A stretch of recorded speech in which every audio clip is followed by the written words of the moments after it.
الحمدللہ رب العالمین والعاقبۃ للمتقین اما بعد فاعوذ باللہ من الشیطان الرجیم بسم اللہ الرحمن الرحیم رب اشرح لی صدری ویسر لی امری واحلل عقدۃ من لسانی یفقهوا قولی. درود پاک پڑھ لیجیے. اللہم صلی علی محمد وعلی آل محمد کما صلیت علی ابراہیم وعلی آل ابراہیم انک حمید مجید. اللہم بارک علی محمد وعلی آل محمد کما بارکت علی ابراہیم وعلی آل ابراہیم انک حمید مجید.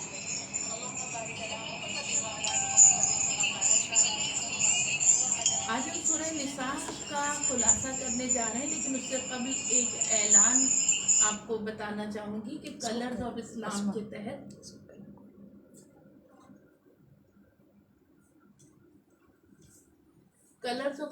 کے تحت ایک پروگرام بچوں کے لیے خصوصی طور پہ اس کا اہتمام کیا جا رہا ہے. ایک پروگرام ہے پلس آف قرآن اور پروفٹ اسٹوریز اس میں ہوں گی. یہ پروگرام ہر ٹیوزڈے اور تھرسڈے کو 5 to 5:30 تک یعنی ٹوٹل یہ 30 منٹس کا ہوگا، اور اس میں بچے لڑکے لڑکیاں دونوں کے لیے ہوگا.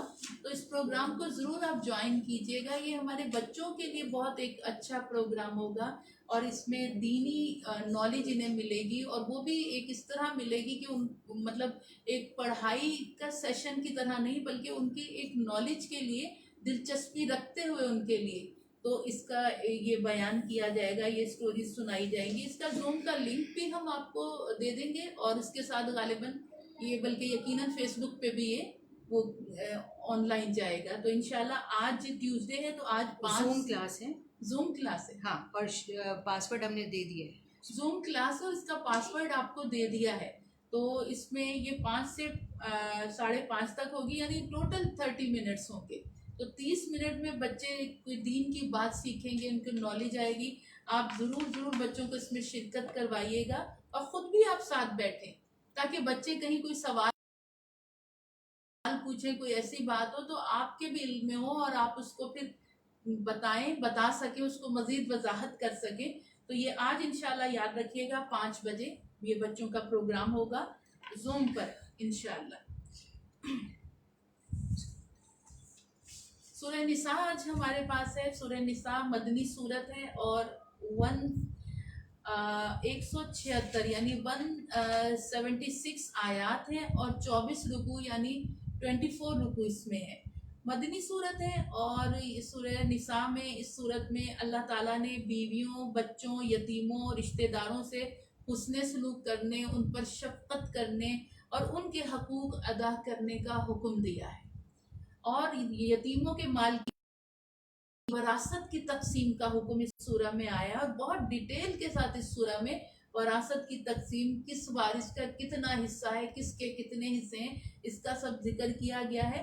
اور اس سورت کے اگر نزول کا ہم دور دیکھیں تو یہ جنگ احد شوال 3 ہجری کے بعد ہوا، یعنی اس کا نزول جو تھا، چونکہ اس سے قبل یہ مسئلہ نہیں تھا، تو یہ پہلی جو جنگ احد میں شہادتیں ہوئی تھیں، تو اس میں یہ مسئلہ شدت اختیار کر گیا تھا.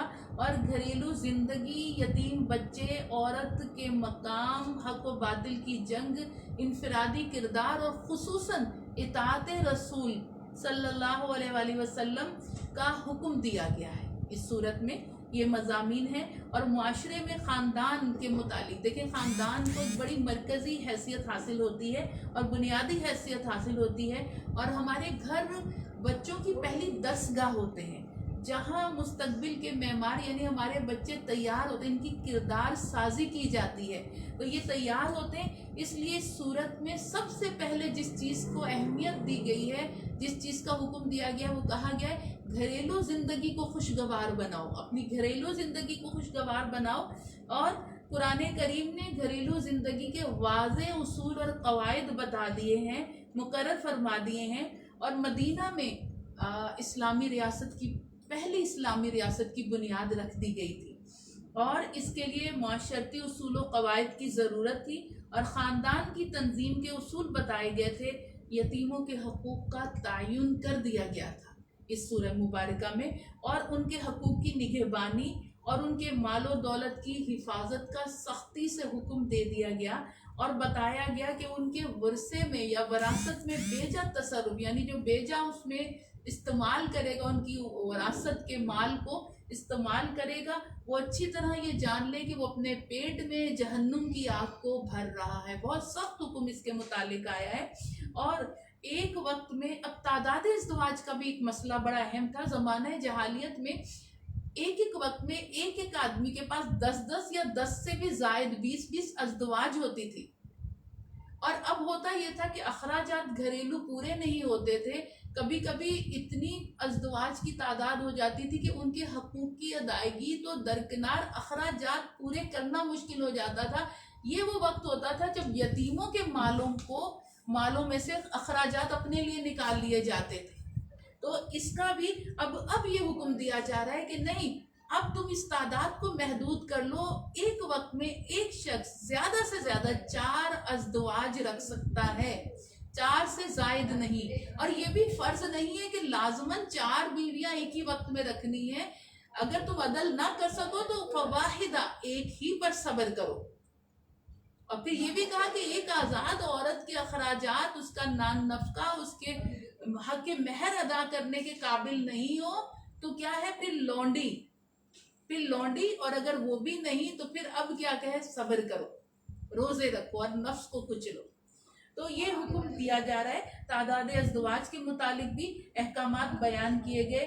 قدیم زمانے میں ہم دیکھتے ہیں کہ عورت ظلم و ستم کا نشانہ بنی ہوئی تھی، اس کا کوئی حق تسلیم نہیں کیا جاتا تھا۔ دین اسلام نے عورتوں کو خوشخبری سنا دی کہ جس طرح مرد کے حقوق عورت پر ہیں، اسی طرح عورت کے حقوق بھی مرد پر ہیں۔ یہ اسلام نے عورتوں کو خوشخبری سنا دی، اور منکوحہ عورتوں کی مقررہ تعداد سے زیادتی پر پابندی لگا دی گئی کہ بس اب اور زیادہ تعداد نہیں رکھنی۔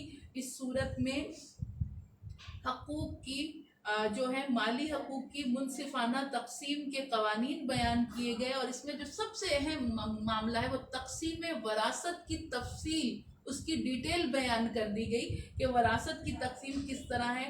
بیوی، ماں، بہن، بیٹی کو بھی مرد کی طرح وراثت میں حصے دار یا وارث بنانا ہوگا، وارث قرار دے دیا گیا۔